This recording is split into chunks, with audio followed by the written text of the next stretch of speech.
स्वागत है आप सभी का सरकारी भर्ती पल पल न्यूज पर। आए दोस्तों, बात करते हैं आज 1 नवंबर 2020 दिन रविवार हो चुका है और बात करते हैं इस वीडियो में देश भर की तमाम बड़ी खबरों, मुख्य समाचार और टुडे ब्रेकिंग न्यूज के अपडेट में आपको बताएंगे। बहुत ही महत्वपूर्ण काम की खबरें सेलेक्ट करके हम आपके लिए लेकर आए हैं। सभी बड़ी खबरों को जानेंगे इस वीडियो में। देश भर की तमाम अपडेट्स को फटाफट से जान लेते हैं। पहली खबर देख पा रहे होंगे कि रेलवे का बड़ा कदम, इंजन और कोच निर्माण में एमएसएमई का सहयोग लेगा। दरअसल ट्रेनों के कुल पुर्जों और उपकरणों के निर्माण में आत्मनिर्भर बनने की दिशा में एक बड़ा कदम उठाया जा रहा है। केंद्र की नरेंद्र मोदी सरकार ने ट्रेनों के इंजन और डिब्बों के निर्माण में सूक्ष्म, लघु और मंझोले उद्योगों को एमएसएमई को आपूर्तिकर्ता बनने की अपील की है। इतना ही नहीं दोस्तों, रेलवे ने देश के एमएसएमई से यह भी कहा है कि रेलवे की संपत्तियों के संचालन और रखरखाव के लिए भी आगे आइए। अगली खबर, अब इस बैंक ने ग्राहकों को फेस्टिवल गिफ्ट दिया और सस्ती दरों पर लोन वगैरह मिलेगा, ब्याज दरें घटा दी है। जी हाँ, हम बात कर रहे हैं सार्वजनिक क्षेत्र के तीसरे सबसे बड़े बैंक ऑफ बड़ौदा ने रेपो दर में कटौती की है और इस पर लोन की ब्याज दरें सीधी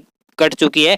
अब लोन की नई रेटें जो है वो 7% से घटकर 6.85% रह चुकी है और 1 नवंबर 2020 से यानी आज से ही ये नई रेटें लागू हो जाएगी। यानी कि दोस्तों 0.15% MCLR कटौती की गई है बैंक ऑफ बड़ौदा की तरफ से। अगली खबर ये है करवा चौथ की पूजा के कुछ नियम और पूजा का शुभ मुहूर्त वगैरह। दरअसल खास करके दोस्तों हमारे हिंदू धार्मिक मान्यताओं के अनुसार माताओं बहनों का त्योहार जो है करवा चौथ, खास करके शादीशुदा महिलाओं का विशेष त्योहार है करवा चौथ। ये आखिर कब है, इसकी पूजा का शुभ मुहूर्त क्या है, इसके बारे में कुछ जानकारी मैं आपको बता दूं। करवा चौथ का त्योहार दोस्तों 4 नवंबर बुधवार को और इसका शुभ मुहूर्त रहेगा शाम 5:34 से शाम 6:52 तक। इस दौरान आप पूजा वगैरह कर सकती है और कहा जा रहा है दोस्तों कि चंद्रोदय का समय शाम 7:57 पर होगा। इस बार चांद जल्दी दिख जाएगा, तो छलनी से चांद देखने के बाद महिलाएं खाना वगैरह खाती है तो जल्दी दिख जाएगा। शायद टाइमिंग के अनुसार कुछ और नियम व्रत से संबंधित जानकारी आप देख सकते हैं। अगली खबर, देश में खरीफ सीजन में रिकॉर्ड धान की खरीदारी हुई है। सरकार ने प्याज के बीज के निर्यात पर रोक लगा दी है। जी हाँ, खाद्य मंत्री पीयूष गोयल ने बताया दोस्तों कि फूड कॉरपोरेशन ऑफ इंडिया ने खरीफ के सीजन में न्यूनतम समर्थन मूल्य MSP पर 742 लाख मीट्रिक टन धान की खरीदारी की है, जो पिछले सीजन के मुकाबले 18% ज्यादा है।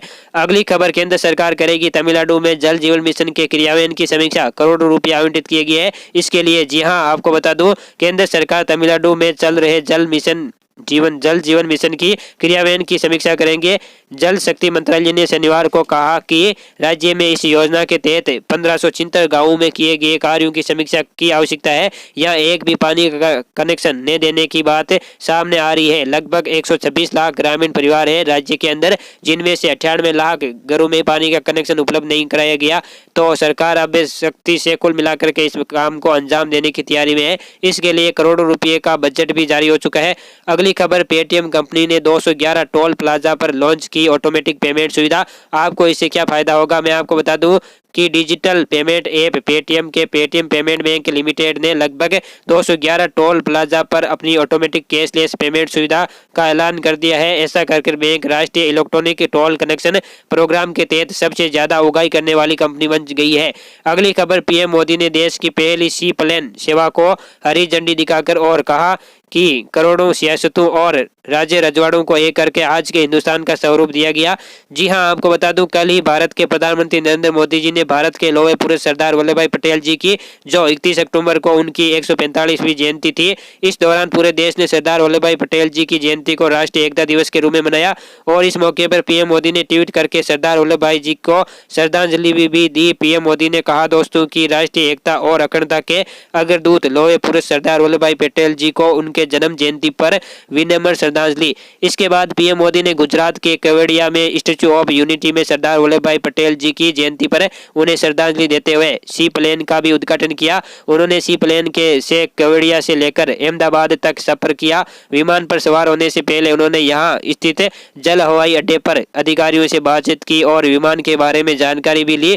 पीएम नरेंद्र मोदी ने राष्ट्रीय एकता दिवस पर परेड को झंडी दिखाकर रवाना किया। अगली खबर, मौसम समाचार को लेकर संपूर्ण भारत के 1 नवंबर 2020 आज मौसम का हाल क्या रहेगा अगले 24 घंटों के दौरान। तो आगामी 24 घंटों के दौरान उत्तरी अंडमान सागर और इससे सटे मध्य पूर्व बंगाल की खाड़ी पर संभावित निम्न दबाव के विकसित होने के चलते पूर्वोत्तर भारत के राज्यों में बारिश की गतिविधियां देखने को मिल सकती है। खास करके मणिपुर, मिजोरम, त्रिपुरा, नागालैंड और असम के कुछ जिलों में बारिश की संभावना है। वही असम के पूर्वी भागों के साथ साथ अरुणाचल प्रदेश, मेघालय, तमिलनाडु के केरल और अंडमान निकोबार द्वीप समूह में भी कुछ स्थानों पर हल्की से मध्यम बारिश हो सकती है और बाकी देश के दूसरे हिस्सों में मौसमी हलचल बहुत ज्यादा नहीं होगी, मौसम शुष्क रहेगा। अगली खबर, तमिलनाडु में 16 नवंबर से खुलेंगे स्कूल, कॉलेज, मल्टीप्लेक्स को मिलेगी अनुमति, लेकिन होगी शर्त। अगली खबर, चीनी वायरस के क्या ताजा आंकड़े चल रहे हैं। तो टोटल संक्रमित लोगों की संख्या 81,82,854 हो चुकी है। वही जान जाने वाले लोगों की संख्या 1,22,146 पहुंच चुकी है। ओके दोस्तों, इसी कड़ी में ये टुडे ब्रेकिंग न्यूज का अपडेट वीडियो नहीं होता है, दिल से वीडियो को लाइक करना, शेयर करना अपने दोस्तों के साथ व्हाट्सएप पे, फेसबुक पर। ओके दोस्तों, जय हिंद, जय भारत।